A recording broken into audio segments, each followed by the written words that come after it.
Frères et sœurs, recevez mes salutations. Une fois de plus, vous voyez que je ne relâche pas la situation concernant la Guinée-Bissau.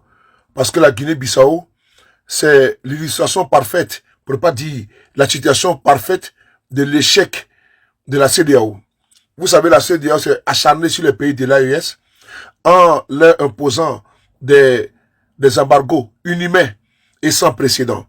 Des personnes ont perdu la vie, les hôpitaux étaient sans médicaments.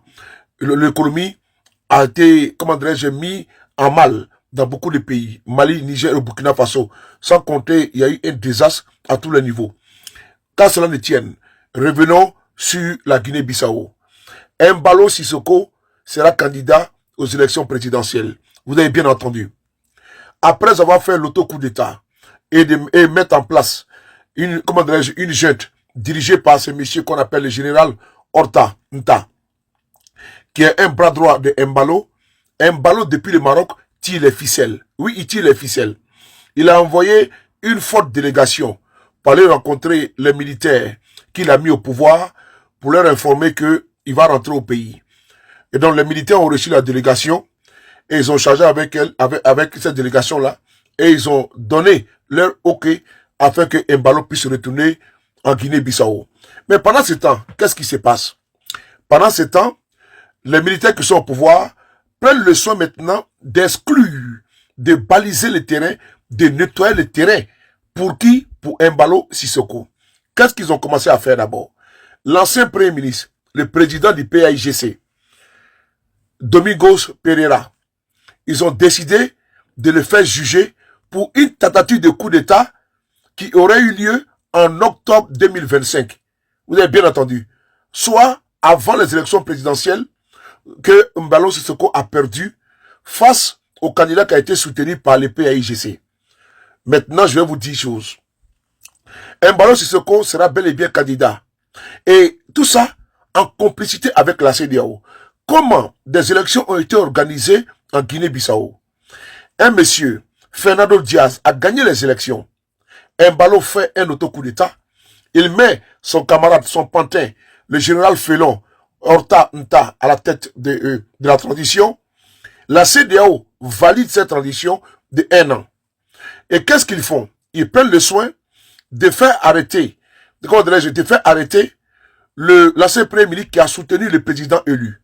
Le président élu est obligé d'aller se cacher à l'ambassade du Nigeria. Tinubu a dit, OK, il n'y a pas de souci, on va te sécuriser. Sous la médiation du Sénégal, ils ont été libérés. Mais l'ancien premier ministre, le parti le plus puissant en Guinée-Bissau, Domingos Pereira, est actuellement dans le viseur des militaires. Et ils l'ont même convoqué. Ils l'ont même convoqué pour le vendredi 13. Et le vendredi 13, qu'est-ce qui se passe? On l'accuse d'avoir voulu faire un coup d'État. Comme par hasard. Le coup d'État a été planifié, selon eux, avant la chute de Embalo. Mais comment un coup d'État qui a été planifié avant la chute de Embalo? Embalo, même vous l'avez chassé du pouvoir. Et vous venez réveiller ce dossier-là contre le président du parti le plus populaire en Guinée-Bissau. Et ce n'est pas terminé. Ils ont maintenant ouvert une grogne au sein même du parti, le PAIGC, afin de créer du bicéphalisme, pardon. C'est-à-dire que créer, deux tendances. Deux tendances qui vont faire quoi? Qui vont s'affronter. L'autre tendance sera acquise à Embalo et l'autre tendance, c'est le PAIGC originel. Frères et sœurs, la Guinée-Bissau va très mal.